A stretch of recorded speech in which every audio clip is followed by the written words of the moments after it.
दिल्ली में जमीयत उलमाए हिंद ने सद्भावना संसद मुनक्किद की। सद्भावना संसद में सभी मजहब के रहनुमाओं ने शिरकत की। इस संसद का मकसद सभी मजहबों के बीच आपसी भाईचारे को मजबूत करना है। जमीयत उलमाए हिंद मुल्क भर में ऐसे 1000 से ज़्यादा प्रोग्राम का इनेकाद करेगी। इस मौके पर हमारे नुमाइंदे मोहित शुक्ला ने वहाँ मौजूद जिम्मेदारान से बातचीत की। हमारे साथ बातचीत करने के लिए हकीमुद्दीन कासमी साहब हैं। आप जमीयत उलेमा हिंद के जनरल सेक्रेटरी हैं। सर, मैं आपसे पूछना चाहता हूं कि आज जिस तरीके से जमीयत उलेमा हिंद ने सद्भावना संसद का आयोजन किया, अच्छा प्रोग्राम है, इसका मैसेज भी अच्छा जा रहा है।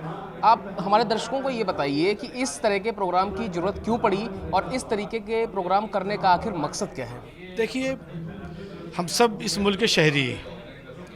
देवबंद में 28-29 मई को एक बड़ा प्रोग्राम किया गया था। जमीयत उलमा हिंद की मजलिस मुंतज़मा का प्रोग्राम था।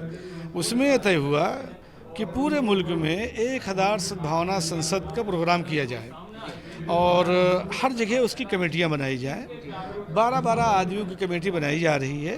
उसमें 6 मुसलमान 6 हिंदू भाई दोनों मिल कर के 6-12 उसका एक कन्वीनर आपको बना दे, हमें बना दे, मिल कर के कन्वीनर बना दिया जाए और पूरे मुल्क में जहाँ जहाँ कमेटियाँ बन जाएं वो लोग भाईचारगी में, यानी आपस में किसी तरह की दूरियां न पैदा हों, एक दूसरे के करीब आएँ, एक दूसरे के नज़दीक आएँ, एक दूसरे से मिलें, बैठें, बातचीत करें तो माहौल साजगार होगा और आपस में जो दूरियों को जैसे कहीं न कहीं कुछ कमज़ोरियाँ पैदा हो गई वो ख़त्म होंगी।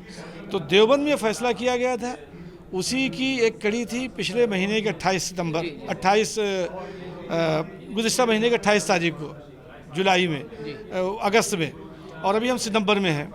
आज भी मुल्क के मुख्तलिफ इलाकों में कर रहे हैं, आइंदा भी करते रहेंगे। 1000 प्रोग्राम इंशाल्लाह इसको करना है। ये तो मकसद की बात हो गई। अब हम बात करें कि कितने प्रोग्राम इस तरीके के होंगे पूरे देश में और कहाँ कहाँ इस तरीके के आयोजन करने की तैयारी चल रही है? हिंदुस्तान के तमाम सूबों में मुख्तलिफ जगहों पर यह निज़ाम बना हुआ है। किसी महीने में सितंबर में, किसी महीने में अक्टूबर में, किसी महीने में नवंबर में, किसी महीने में दिसंबर में।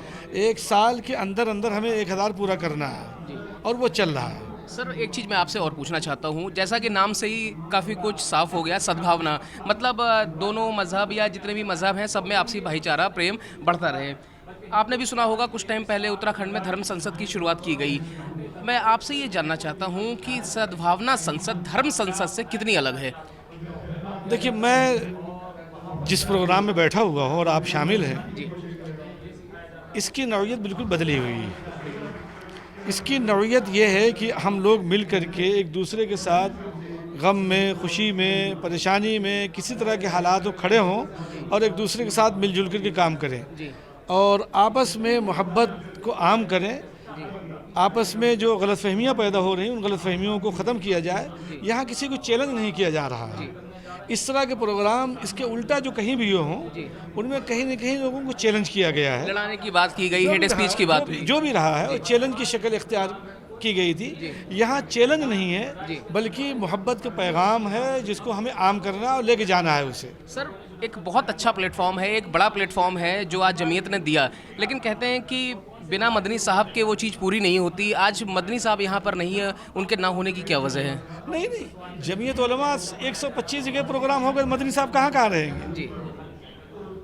तो मदनी साहब का असल, मदनी साहब की जो तहरीक है, मदनी साहब के काम करने वाले जो लोग हैं, मदनी साहब की जो 2.25 करोड़ के मेंबरान हैं, वो काम कर रहे नहीं कर रहे हैं, जो असल पैगाम है।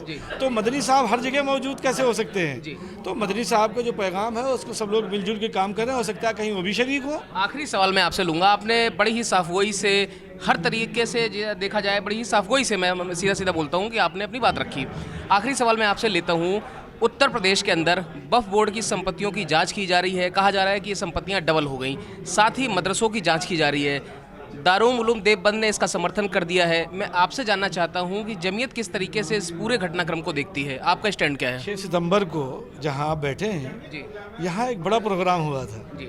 उसमें दारुल उलूम देवबंद भी था, मुल्क के तमाम बड़े मदारिस के लोग थे और यहाँ तय कर लिया गया था कि सर्वे ही तो हो रहा है, तो सर्वे तो एक सर्वे है अपना हो रहा है, सर्वे में गलत क्या नहीं है। परेशानी? क्या परेशानी है? उसमें कोई परेशानी नहीं है, समर्थन करते हैं? बिल्कुल समर्थन, सर्वे हो रहा है, बल्कि अच्छा खासा हो गया है और किसी तरह की कोई परेशानी नहीं है।